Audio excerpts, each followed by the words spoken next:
All right, I'm here with my friend Juan. He lives here in Mexico City. I made a couple posts on Facebook trying to reach out to some people, just find some people to kind of help us get around. And Juan was nice enough to reach out and agree to spend the week with us, essentially. So I wanted to take a few minutes and ask you some questions about what it's like keeping tarantulas in Mexico, like what the tarantula hobby is like here. When did you start keeping tarantulas? It was like 2-3 years ago. And what got you into it? I guess that I really liked them ever since when I was a kid. Yeah.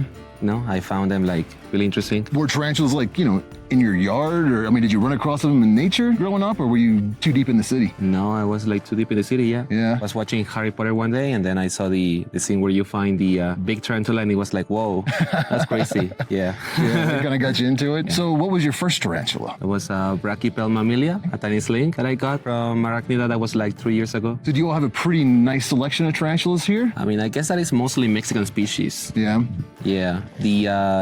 They do import some species, but it's rare to see them, Basically only Mexican species. I do have some, from other countries, but yeah. Most of my collection is from Mexico, yeah. So would you say the tarantula hobby here in Mexico is similar to that in America, or is the one in America a lot larger? No, that one is way larger, yeah. Okay. This is a close community, a really small community. So what do you use for enclosures typically? I have a friend who makes some acrylic enclosures. Do you have any do-it-yourself, stuff you can buy at a store and make an enclosure with? Yeah, absolutely. Yeah. You have those Sterilite containers, like Home Depot, Walmart. And what do you use for substrate? Pretty much basically the same. We have cocoa fiber, although that is sometimes a little bit more expensive. So we tend to use only peat moss. And cork bark's pretty accessible. So they had some at the expo the other day. But yeah. Although it's somewhat expensive, Mm-hmm. So people tend to use some other things. Like what? Like those cocoa, the half coconut that you have. Oh, the coconut shells? The coconut shells, okay, yeah. That's somewhat more cheaper, for the terrestrial species. We don't have many arboreal species, so it's we can only find hides. Sometimes we also use half cut, some plastic thing. Do you keep anything else like centipedes, scorpions, or any beetles, anything like that? I do have a centipede, yeah. Yeah? That's the Scolopendra calapoensis. So how often do you all have shows where you can go and find people selling tarantulas? No, it's only twice a year, yeah. So then how do you buy tarantulas? It's mostly going to be you go into a Facebook group and someone posts there's links that they have for sale, and you can purchase from them. Also at the expo, I know that some other people they can ship it to you, but that is not so common. It's the hobbies really only in Mexico City. So for example, at the show, they come from other states to sell their tarantulas. So if somebody's in Mexico and they're watching this video and they're interested in keeping tarantulas, but they don't really know how to get plugged into a community, what would they need to search for on Facebook, or how would they find you guys? I would search for the Tarantula in Mexico kind of thing, like a Facebook group, something like that. What Facebook groups are you members of? There's one called Hardcore Tarantula Mexico Community. There's also Tarantulas Mexico, something like that. Okay. Yeah.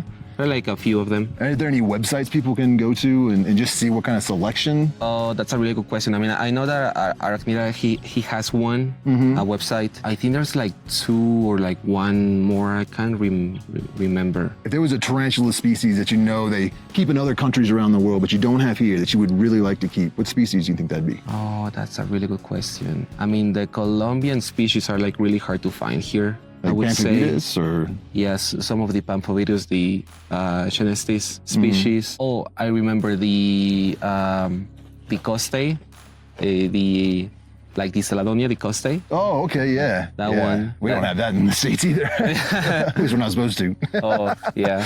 The Brazilian species those are from Brazil, right? Yeah, those are getting difficult. So what kind of prey do you feed your spiders? I guess that I would say that it's pretty much the same thing.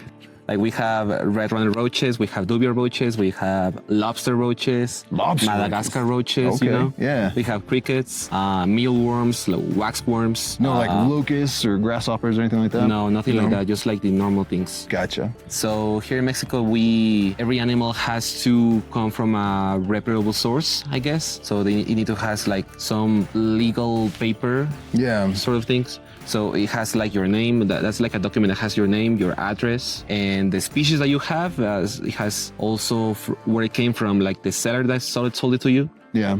Yeah, so that makes the animal legal.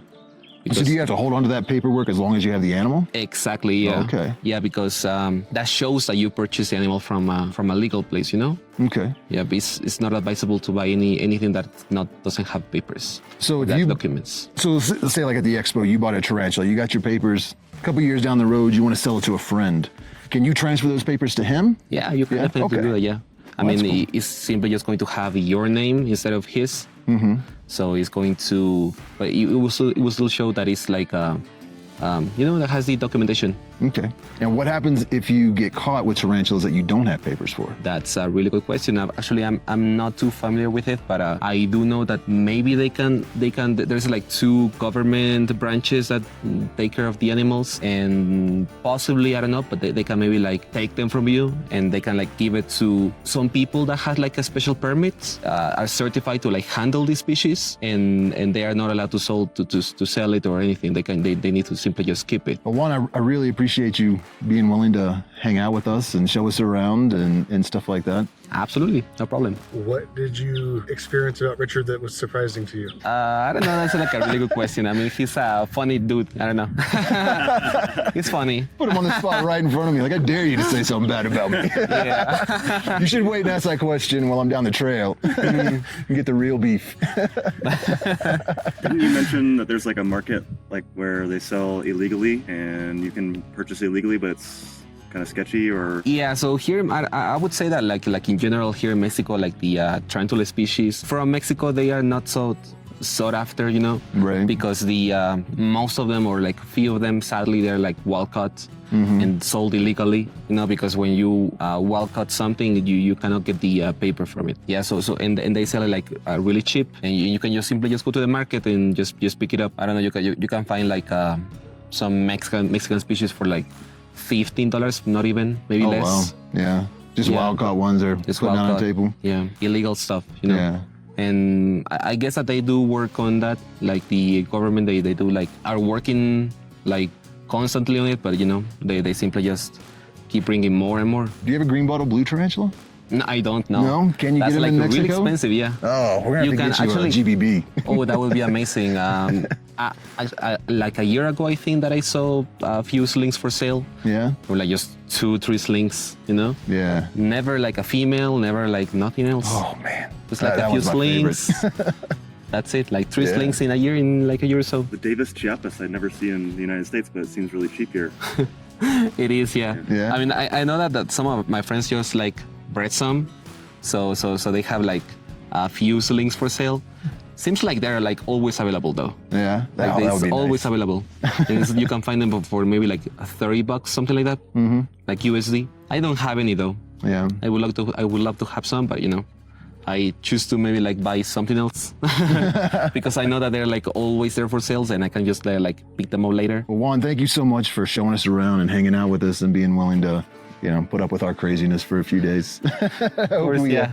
Yeah, I hope we didn't. But we're going to have to get you up to the States and, Oh. you know, come see the spider shop. That would come be see the amazing. Tarantula Collective. Yeah. And then whatever Hunter does, sells shaved ice. You try that. But man, it's been really cool meeting you and hanging out with you. And I appreciate you spending the week with Absolutely. us. And yeah, if you're in Mexico, you know, Juan's a good dude. So, you know, go check out those Facebook groups he was telling you about. Get connected with the community and start keeping tarantulas. Yeah, All sounds right. nice. Cool. Yeah.